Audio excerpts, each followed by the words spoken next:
Turahirwa Moses umunyamideli wamenyekanye cyane nka Motions kuri uwa mbere ageze mu rukiko rukuru atakambira umucamanza asaba ko yasubikirwa ibihano. N'ubundi kandi tukiri mu rukiko mu karere ka Muhanga mu ntara y'Amajyepfo hari abagabo bane bari kubazwa aho bakuye imitungo bafite. Ni mu gihe Kenya yumvikanye n'Uburusiya ko nta muturage wayo uzongera kujyanwa mu ntambara muri Ukraine. Reka tuze turambura amakuru ariko mbere gato ubanze ukore subscribe niba utarayikora, ukore like, share ndetse ntutinye gutanga igitekerezo, cyifuzo cyangwa inyunganizi aho hasi muri comment. Nguhaye ikaze. Moses Turahirwa yasabwe gusobanura icyamuteye kwiyita umugore kandi asanzwe ari umugabo. Turahirwa Moses wamenyekanye cyane nka Motion yatakambiye urukiko rukuru rwa Kigali ku cyaha cyo gukoresha ibiyobyabwenge byo mu bwoko bw'urumogi, asaba ko yasubikirwa igihano cy'imyaka 3 yari yakatiwe n'urukiko rwisumbuye rwa Nyarugenge. Ku ya 26 Mata 2023 nibwo Turahirwa Moses yafotoye pasiporo ye akoresheje telefone maze afata iyo foto yayo asibaho nimero ziranga ko ari icyangombwa cyangwa se passport, ahanditse M arahahindura ahandika F, ahanditse ko yavutse mu mwaka wa 1991 arahahindura naho yandikaho 1994, abishyira kuri Instagram ye akoresha mu kazi, anabyoherereza Marie France uba mu Butaliyani bafatanije gutegura filme avuga ko bari bagiye gusohora. Ubwo yabishyiraga ku rubuga rwe rwa Instagram yashyizeho n'amagambo y'icyongereza agira ati "Finally I am a female on my ID. Thank you Kagame." Yaje kubisiba nyuma yo kwibuka ko Instagram ye isomwa n'abandi bantu kandi ko ababibona bishobora kubateza ikibazo. Ku itariki ya 28 Mata 2023 urwego rw'igihugu rushinzwe abinjira n'abasohoka rwatanze itangazo ruvuga ko ifoto ya pasiporo Turahirwa Moses yashyize kuri Instagram ye itavugisha ukuri. Urwego rw'igihugu rw'ubugenzacyaha narwo rwahise rukora iperereza kuri Turahirwa, ari nabwo mu ishati ye yambara hasanzwemo agapfunyika kamwe k'urumogi. Dosiye yaratunganyijwe shyikirizwa ubushinjacyaha nabwo buyiregera urukiko busaba ko Turahirwa yahamwa n'ibyaha byo guhimba cyangwa gukoresha inyandiko yahinduwe n'icyaha cyo gukora ibikorwa byerekeranye n'ibiyobyabwenge cyangwa urusobe rw'imiti ikoreshwa nkabyo, bumusabira igifungo cy'imyaka 9 n'ihazabu y'amafaranga miliyoni 2 y'u Rwanda. Mu rukiko rwisumbuye yaburanye yemera ko yanyweye urumogi ubwo yari mu ngendo muri Kenya n'Ubutaliyani, ariko ko atakabaye abibazwa kuko atabikoreye ku butaka bw'u Rwanda. Yanaburanye kandi ahakana ibyo guhindura pasiporo ye, avuga ko atigeze ayihindura ahubwo ko ibyo yakoze kwari uguhindura ifoto ndetse ko nta hantu yigeze akoresha ibyo bivugwa ko yahinduwe. Urukiko rwisumbuye rwa Nyarugenge rwamuhamije ibyaha byombi rumuhanisha igifungo cy'imyaka 3 n'ihazabu ya miliyoni 2 z'amafaranga y'u Rwanda, ari nabyo yajuririye mu rukiko rukuru. Turahirwa uri kuburana afungiye Mageragere mu mujyi wa Kigali kubera igihano cy'umwaka umwe aheruka gukatirwa. Umucamanza yabanje kumubaza igihe igihano kimufunze kizarangirira. Yerekanye ko igihano cye kizarangira ku ya 13 Mata 2026. Umucamanza yahise atangira kuburanisha urubanza, ariko uwunganira Turahirwa Moses Maître Mukeshimana Albertine agaragaza ko afite ikibazo cy'uburwayi. Urukiko rumwemerera kujya avuga gahoro aho gusubika iburanisha ku yindi nshuro. Turahirwa yatangiye yemera ko yanyweye cannabis ari mu Butaliyani na Kenya, anabisabira imbabazi. Ati "Mwazaca inkoni zamba nkaba nasubikirwa ibihano kugira ngo ngire amahirwe gukomeza gahunda z'akazi no gufasha urubyiruko." Abajijwe niba yemeye ko kuba yarabikoresheje ari hanze bigize icyaha akaba agiye guhindura imyumvire kuko adakwiye kubibazwa mu Rwanda, Turahirwa yasobanuye ko yemera bidasubirwaho icyo cyaha kuko bigoye kumenya ko urumogi yarunyweye mu mahanga kandi yararusanzwemo ari mu Rwanda. Ku cyaha cyo guhindura no gukoresha inyandiko mpimbano yakoresheje kuri pasiporo ye, Turahirwa yasabye urukiko kukimugiraho umwere kubera ko ibikigize bituzuye. Yasobanuye ko atigeze ayihindura kubera ko yafashe ifoto yayo aba ari yahindura ahari inyuguti M ahashyira F akuraho nimero ziranga pasiporo n'umwaka w'amavuko arawuhindura. Abajijwe n'umucamanza icyo yaragamije mu guhindura pasiporo no guhitamo kwiyita umugore kandi ari umugabo, Turahirwa Moses yavuze ko nta kindi yaragamije uretse gushyenga by'urubyiruko n'ubukubaganyi kandi ko uretse kuyishyira ku mbuga nkoranyambaga gusa nta kindi yabikoresheje.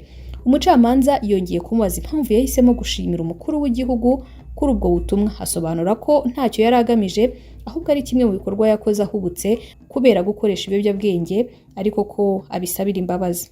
Yasabye urukiko guha agaciro gutakamba kwe ku cyaha cyo gukoresha ibiyobyabwenge agasubikirwa ibihano, ariko ku cy'inyandiko mpimbano akagirwa umwere kubera ko ntaho yakoreshejwe. Maître Mukeshimana umwunganira nawe yunze mu ry'umukiriya we anagaragaza ko mu gihe yasubikirwa Turahirwa yiteguye guhita ajyanwa mu kigo gifasha ababaswe n'ibiyobyabwenge ibizwi nka Rehabilitation Center kugira ngo afashwe. Ubushinjacyaha bwo bwashimangiye ko urubanza rujuririrwa rudakwiye guhinduka.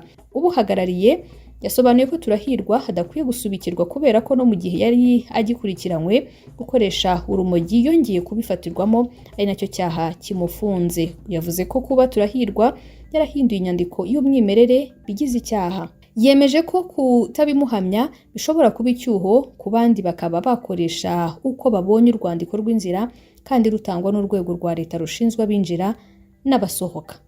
Nakubwira ko inteko y'umucamanza umwe n'umwanditsi w'urukiko ari bo bayoboye iburanisha, ubushinjacyaha bukaba bwari buhagarariwe n'umushinjacyaha umwe.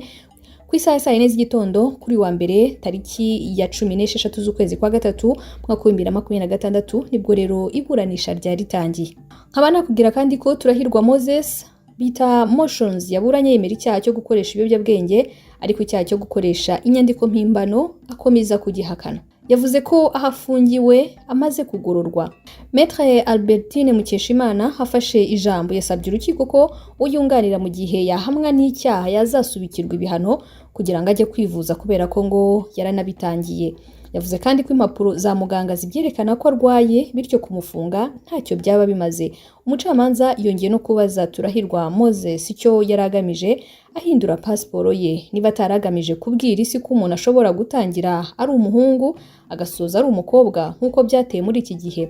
Umwunganizi wa Turahirwa Moses ni Maître Mukeshimana yahise asubiramo ibyo yavuze ati ndasaba ko Turahirwa yasubikirwa igihano icyaha nikimuhama. Urubanza rero rukaba ruzasomwa ku itariki ya 30 Werurwe 2026 ku isaha y'isa 10.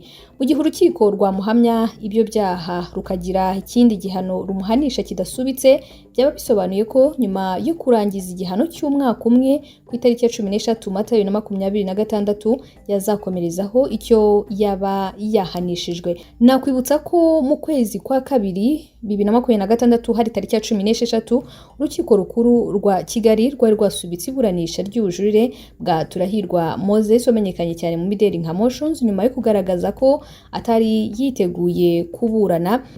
Nyuma rero iburanisha rikaba ryarahise ryimurirwa n'ubundi kuri munsi tariki ya 16 Werurwe.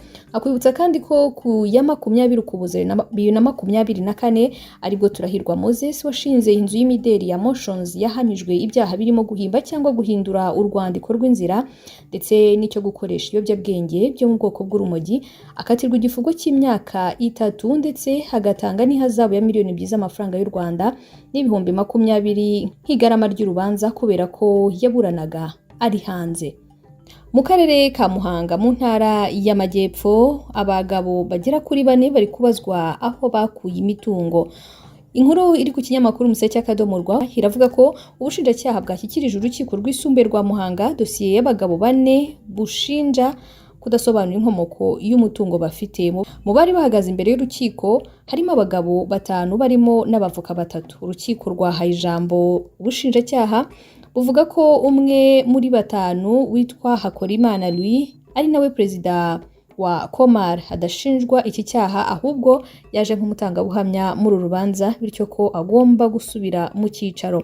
Ubushinjacyaha buvuga ko icyaha abo bagabo bashinjwa ari ukudasobanurira urwego rw'umuvunyi inkomoko y'umutungo bafite. Ubushinjacyaha buti icyaha Kayitare Joseph, Shimimana Joseph, Ngendahimana Patrick na Dushimimana Christophe bashinjwa no kutagaragaza inkomoko y'umutungo bafite. Ubushinjacyaha bukavuga ko iki cyaha giteganywa n'itegeko. Abunganira abo bose babwira urukiko ko imitungo abo bunganira bafite bayibonye mbere y'uko itegeko ryo ku ya 13 z'ukwa 2018 rihana icyaha cyo kudasobanura inkomoko y'umutungo risohoka. Abavoka kandi bongeraho ko abashinjwa iki cyaha batari ku rutonde rw'abayobozi urwego rw'umuvunyi rubaza imitungo. Umwe yagize ati iki cyaha aba bantu baregwa bakibajijwe n'ubushinjacyaha mbere bakisobanuraho dosiye irashyingurwa.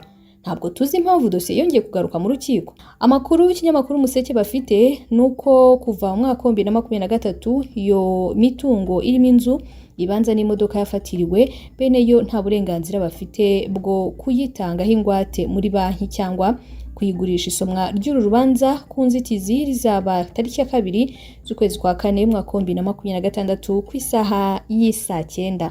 Hanze y'u Rwanda, Kenya yamaze kumvikana n'Uburusiya ko nta muturage wayo uzongera kujyanwa mu ntambara mu gihugu cya Ukraine. Ni intambara Uburusiya bumaze iminsi buhangana na Ukraine. Sergei Lavrov yavuze ko abaturage ba Kenya kimwe no mu bindi bihugu byose basinye amasezerano n'igisirikare cy'Uburusiya ku bushake. Yongeraho ko Moscow yubashye ibyo bumvikanye uyu munsi n'abategetsi avuye i Nairobi. Ni nyuma yuko hari abanyakenya batandukanye bagiye bagaragara, bamwe bakanagaragazwa mu mashusho bafashwe na Ukraine ariko bari kurwanira Uburusiya.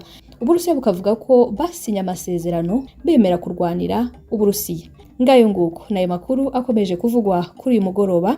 Ndakwibutsa gukanda aho ngaho, kore subscribe, kore like, share ndetse utange igitekerezo, icyifuzo cyangwa inyunganizi aho hasi muri comment. Dusubire mu masaha ari imbere.